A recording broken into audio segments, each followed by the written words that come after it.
Train the muscles, not the joints.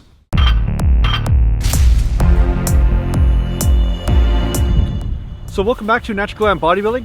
And today I want to talk to you a little bit about a phenomenon that I've noticed happens. Somebody had brought it up yesterday in the comments actually. They said that when they superset, they notice that they get a pump, but when they don't superset, they never get a pump. It's almost like even if they do pyramid type setting or they do strip sets, it doesn't matter what they do, they will not get a pump in their arms.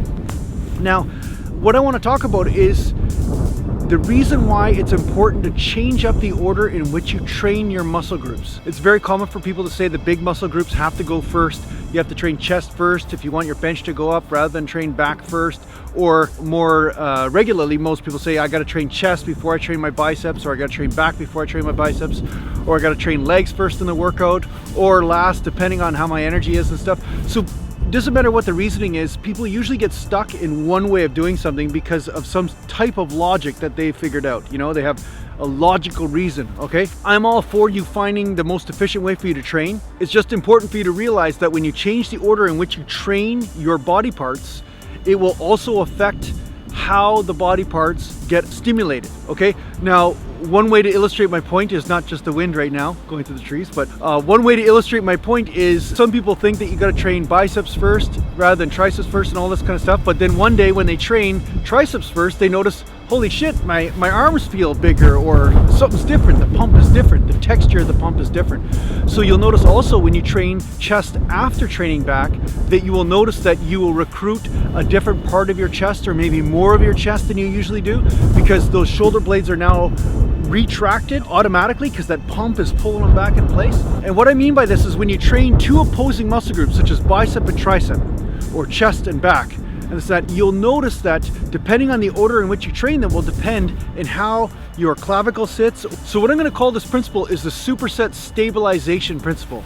Now the reason why I call it this is because you'll notice that when you train, say, your triceps first before you train your biceps, when you start to contract your biceps, you'll notice that your shoulder is sitting in a different place in the joint. It's like the tricep pump is actually pulling your shoulder into a certain position, and that position is allowing you to put more tension on the actual bicep fibers, because now the bicep is not focusing on stabilizing the joint, okay?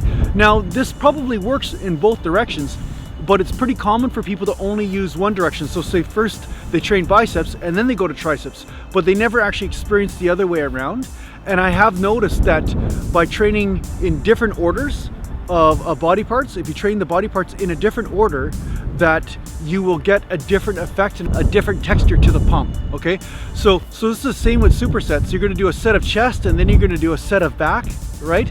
And by doing so, you'll notice that there's a different type of a stimulus going on and a different type of stability, which may allow you, because you're getting a pump in both antagonistic muscles at the same time, this may allow you to actually access different fibers. This is one way that trying out a new technique might help you go past certain plateaus in your training, because there is this principle at work. It's the Superset Stabilization Principle, okay? Or, you know, posing muscle stabilization principle or something like that. So it is a good idea to sometimes try these different techniques, because you'll notice that you may get a better mind-muscle connection with different parts of your muscle that you never had before. So I hope this tip helps you out in your training. Good luck, and I'm almost done that 2-day split that I'm going to be putting up on my website pretty quick here, so make sure you check that out at naturalgallantbodybuilding.com. And those of you that haven't joined the Natural Gallant Bodybuilding Facebook group, go ahead. Yeah, I'll let you in there or whatever, as long as you're not going to spam my group. But anyway, take care for now, and I'll see you later.